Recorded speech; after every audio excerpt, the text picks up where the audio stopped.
अब महज 3 महीने बचे हुए हैं, यानी सिर्फ और सिर्फ 90 दिन। इस 90 दिन में आपका क्या करिकुलर एक्टिविटी होना चाहिए, क्या टाइम प्लान होना चाहिए, कैसे आप अपने फरवरी को बेहतर बनाएंगे, कैसे अपने मार्च को बेहतर बनाएंगे, कैसे अपने अप्रैल को बेहतर बनाएंगे, ये सारा हम यहाँ पे इस वीडियो के अंदर देखने वाले हैं। इस फरवरी महीने में क्या टारगेट होना चाहिए, मार्च में क्या टारगेट होना चाहिए, अप्रैल में क्या टारगेट होना चाहिए, कौन से टाइम पे कौन सा सब्जेक्ट को पढ़ना चाहिए, पूरा का पूरा इस वीडियो में होगा, जिसका उपयोग करके आप एटलीस्ट 600-650 नंबर तो बिल्कुल ही ला पाएंगे। तो पूरे 3 महीने यानी 90 दिन का क्या टाइम टेबल होने वाला है इस वीडियो में डिस्कस करेंगे। पूरे ध्यान से देखिएगा, और जो लोग वाकई इसको टाइम को फॉलो करेंगे ना, इस कमेंट सेक्शन में लिखिएगा यस आई फॉलो।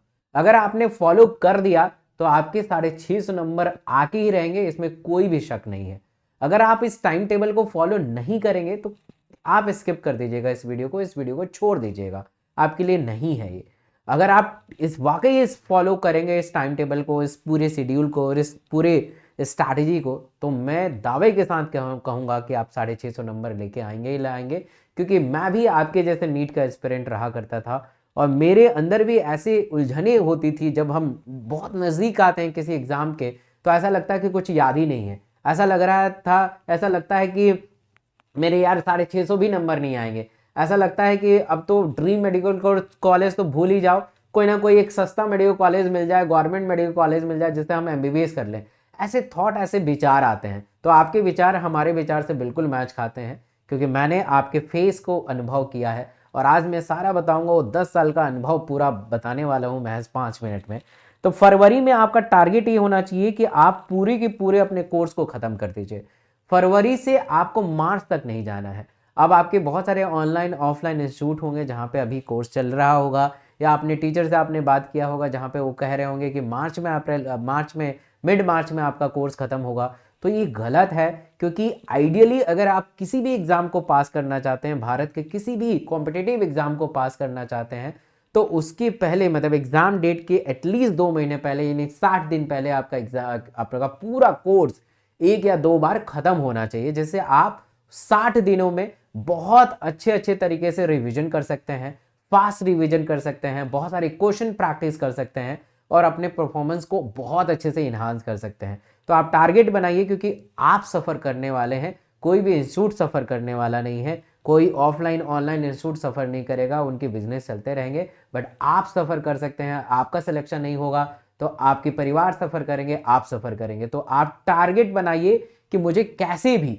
भले इंस्टीट्यूट में जो भी चल रहे, मुझे कैसे भी फरवरी में तीनों सब्जेक्ट फिजिक्स केमिस्ट्री बायो को खत्म कर देना है क्लास 11th 12th। ये सबसे पहले टारगेट बनाना चाहिए। अब आपको ये सोचना चाहिए कि मैंने तो टारगेट बना लिया फरवरी का कि तीनों सब्जेक्ट को खत्म करना है, बट ये खत्म कैसे होगा, इसको एग्जीक्यूट कैसे करें। आपने तो प्लान बना लिया, बट एग्जीक्यूशन भी बहुत इंपॉर्टेंट है। तो आप आज से ही ट्राई करिए कि 1 या 2 चैप्टर हर सब्जेक्ट का खत्म हो। अगर आपने बायो का टारगेट बनाया कि मुझे 3 घंटा बायो पढ़ना है, तो उस 3 घंटे में आपके 2 चैप्टर खत्म होने चाहिए। अगर आपने 3 घंटे का टारगेट बनाया है फिजिक्स केमिस्ट्री का, तो इस केमिस्ट्री को 3 घंटे में खत्म करना पड़ेगा, 2 चैप्टर को खत्म करना पड़ेगा। और फिजिक्स तो खैर बहुत बड़ा बड़ा चीज है, तो उसके 1 चैप्टर कर सकते हैं। मतलब ट्राई करिएगा कि एटलीस्ट फिजिक्स केमिस्ट्री बायो मतलब कि 3-3 घंटा दे, और उसको 2-2 चैप्टर को खत्म करते हुए चले। और आपने एक बार पहले पढ़ा भी है तो उसको खत्म करना इतना बड़ा डील नहीं होगा, क्योंकि मैंने भी खत्म किया है। अब आप कहेंगे कि तीनों सब्जेक्ट एक दिन में मैनेज नहीं होता, तो एटलीस्ट 2 कर लीजिए, है ना। आज बायो और केमिस्ट्री कर लीजिए, कल फिजिक्स और बायो करिए, क्योंकि बायो के चैप्टर ज्यादा हैं। तो ऐसे करके करिए, मतलब 2-2 चैप्टर एक दिन में निपटाइए। आपको करना पड़ेगा। एक बार एनसीईआरटी से गो थ्रू हो गए आप, अगर आपने पूरे साल किसी नोट से पढ़ा है तो उससे गो थ्रू हो गए, उससे संबंधित क्वेश्चन को सॉल्व करना शुरू करिए। खाली थ्योरी पढ़ने से नहीं होगा। अगर आपने कोई चैप्टर करा है तो उसके एमसीक्यू वहीं लगा लीजिए, और टारगेट बनाइए कि जिस दिन फिजिक्स कर रहे हैं या डेली आप सॉल्व करिए न्यूमेरिकल, क्योंकि सिलेक्शन यहीं पर रुक जाता है। आप न्यूमेरिकल अप्रोच ही नहीं रखते हैं, आपको लगता है कि बायो और केमिस्ट्री की तरफ फिजिक्स के क्वेश्चन आ जाएंगे। ऐसा नहीं होता है, क्योंकि मैक्सिमम क्वेश्चन न्यूमेरिकल ओरिएंटेटेड होते हैं। आपको न्यूमेरिकल करना पड़ेगा, उससे भिड़ना पड़ेगा, आपको टेक्निक सीखना पड़ेगा, कंसेप्ट सीखना पड़ेगा। तो ऐसे आपको टारगेट बनाना है, ठीक है, ऐसे टारगेट बनाना है। तो ये टारगेट आपको बना के रखना है। अब फरवरी में मेन हमारा मकसद ये रहना चाहिए कि आपको कोर्स खत्म करना है, वो आप पे डिपेंड करता है कि आप उसको कैसे करेंगे। ध्यान रखिएगा 5 से 6 घंटा सोना है, उसके बाद सिर्फ 3 ही काम करना है, पढ़ना खाना पढ़ना खाना। इसके अलावा अगर आप कोई भी काम कर रहे हैं आप अपने टारगेट से वंचित रह जाएंगे, ये ध्यान रखिएगा। अब मार्च में आते हैं तो मार्च को 2 हिस्सों में डिवाइड करते हैं, एक फिक्स टाइम और एक को कहते हैं वेरिएबल टाइम। फिक्स टाइम जिसमें आप कुछ नहीं करेंगे, इंस्टीट्यूट नहीं जाएंगे, कोई क्लास अटेंड नहीं करेंगे, कोई ऑनलाइन कोर्सेस नहीं देखेंगे इस समय, यानी ये टाइम रहेगा हमारा 2 से 5।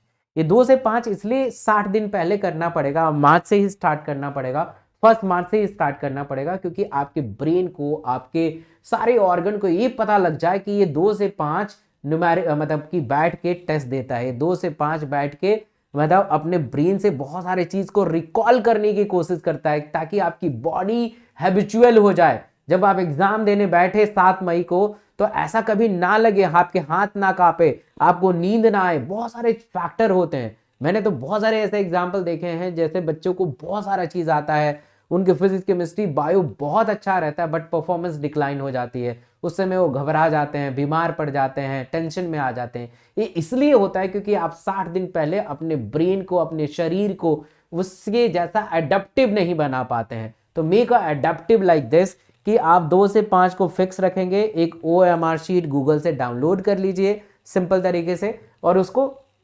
डाउनलोड करके प्रॉपर जैसे एग्जाम देते हैं ना वैसे देना है ना। टेस्ट सीरीज खरीद लीजिए, या मतलब ऑफलाइन जो है या ऑनलाइन है, जो भी चीज है, मतलब आपको पेपर देना है, बेसिकली पेपर देना है, और अगले दिन उसको एनालाइज करना है। उसी दिन एनालाइज नहीं करेंगे, अगले दिन एनालाइज करना है कि कौन से क्वेश्चन गलत हुए हैं, उसके क्या आंसर्स हैं, हमने क्यों गलत करा है, क्या कंसेप्ट उसके अंदर है। एनालिसिस इज वेरी इंपॉर्टेंट, अगर आप एनालिसिस नहीं करेंगे नहीं कर पाएंगे।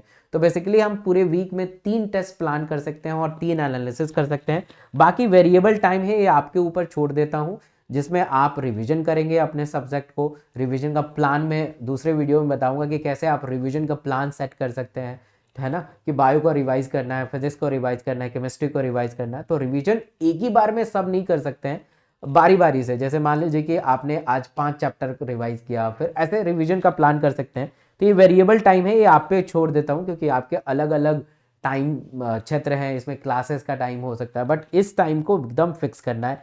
सेम ये ट्रेंड अप्रैल में भी फॉलो होगा, अप्रैल में भी 2 से 5 फिक्स रखना है, एनालिसिस अगले दिन में करना है। वेरिएबल टाइम आपके लिए छोड़ दिया है, जिसमें आप खुद से रिवीजन करेंगे, खुद से एनालिसिस करेंगे, क्योंकि एनालिसिस भी वेरिएबल टाइम में आएगा।